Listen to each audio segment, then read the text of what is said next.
भारत एक नाम जिसके पीछे हजारों साल का इतिहास है। एक समय में ये भारत सोने की चिड़िया कहलाता था। फिर आज ऐसा क्यों लगता है कि वही भारत समय से पीछे छूट गया?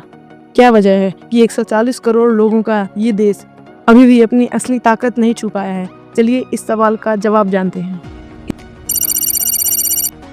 का वो काल जिसकी शुरुआत 1611 में मसूलीपट्टनम में ईस्ट इंडिया कंपनी से हुई। ये कंपनी ब्रिटेन से भारत व्यापार करने आई थी। इस कंपनी ने धीरे धीरे अपने कार्यों को विस्तार किया और सूरत, मद्रास, बॉम्बे और कोलकाता जैसे भारत के विभिन्न हिस्सों में अपनी कंपनियां स्थापित की। अंग्रेजों ने भारत पर शासन करने के लिए पुर्तगालियों, डच और फ्रांसीसियों को भारत से निकाल फेंका। उनकी सिर्फ एक ही नीति है, फूट डालो, राज करो।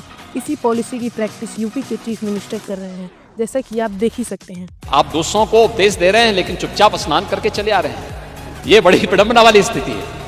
और अच्छा होता पूरे समाजवादी परिवार को लेके गए होते, आगे पीछे चच्चों को भी लेके चले गए होते, तो कम से कम 2013 में तो मैं उनकी मजबूरी मान सकता था। कम से कम 2025 में तो करवा करके पुणे के भागीदार बना देते। लेकिन आपने आज भी उनको पुणे का भागीदार बनने से वंचित कर दिया। देखिए भतीजे चले गए, चच्चू फिर वही का ठगा अपने आप बैठे। चीन काल में भारत की सबसे बड़ी कमजोरी थी कि उनमें यूनिटी यानी एकता नहीं, जिसका फायदा अंग्रेजों ने उठाया। गणना के मुताबिक भारत पूरे वर्ल्ड में सबसे ज्यादा पॉपुलेशन वाला देश बन गया है, with over 140 crore plus people. तो ऐसे में जाहिर सी बात है कि जहां नेसेसिटी की डिमांड ज़्यादा होगी।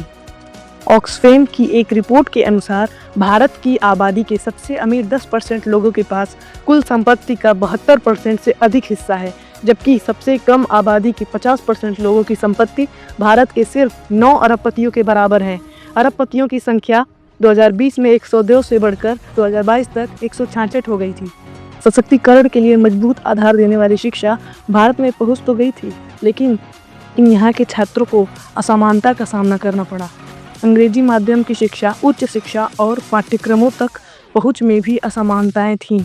शहरी भारत में वयस्कों के बीच साक्षरता का स्तर 84.11% और ग्रामीण क्षेत्रों में 67.77% है।